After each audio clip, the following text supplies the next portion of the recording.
সকল ধর্মে, পৃথিবীর সকল ধর্মে নারীদেরকে মর্যাদা দেওয়া হয়েছে, সম্মান দেওয়া হয়েছে।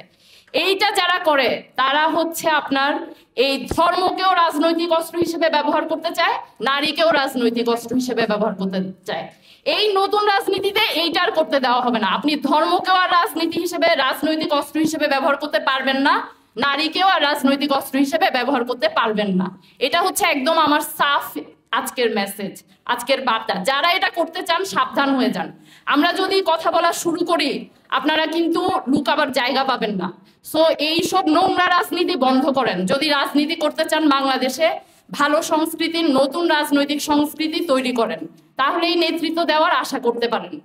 আচ্ছা, আমরা যখন রাজনৈতিক সংস্কৃতি নিয়ে ধরেন কথা বলি তখন আমরা অনেক বড় বড় কথা বলি, কিন্তু আমাদের কাজের মধ্যে তার তো প্রমাণটা দেখানো লাগবে। তো এই প্রমাণটা দেখানোর জন্য আপনি যদি নারীদেরকে আহ্বান করেন, শুধু আহ্বান করলেই হবে না, তার সামনে আপনার দৃষ্টান্ত দেখানো লাগবে। আপনি তাদের নিয়ে কি করছেন, তাদের নিয়ে আপনার পরিকল্পনা কি।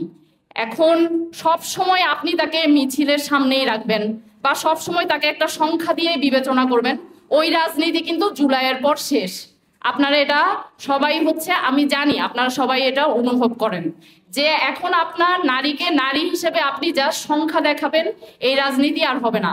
এইবারের নির্বাচন আমি আপনাদের সবাইকে আহ্বান করব যে আপনারা সবার সাথে কথা বলেন, নারীদের সাথে কথা বলেন।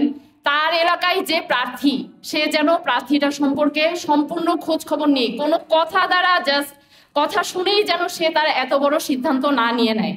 সে যেন বিচার করে তার এলাকার যেই প্রার্থী, সে যদি নারী প্রার্থী হয় সে নারীদের জন্য কি করছে, সে যেটা নির্বাচিত হয়ে আসবার পর করবে বলতেছে, সে আগে কি করছে, নারী নিয়ে তার বক্তব্য কি, নারী নিয়ে তার চিন্তা কি।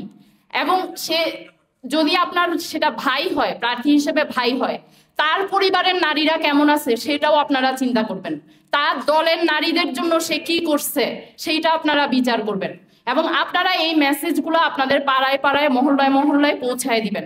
সবাই যেন এবার বিচার বিবেচনা করেই তার এত বড় তার সিদ্ধান্তটা নেয়, নির্বাচন নিয়ে যে তার সিদ্ধান্ত সেটা যেন নেয়।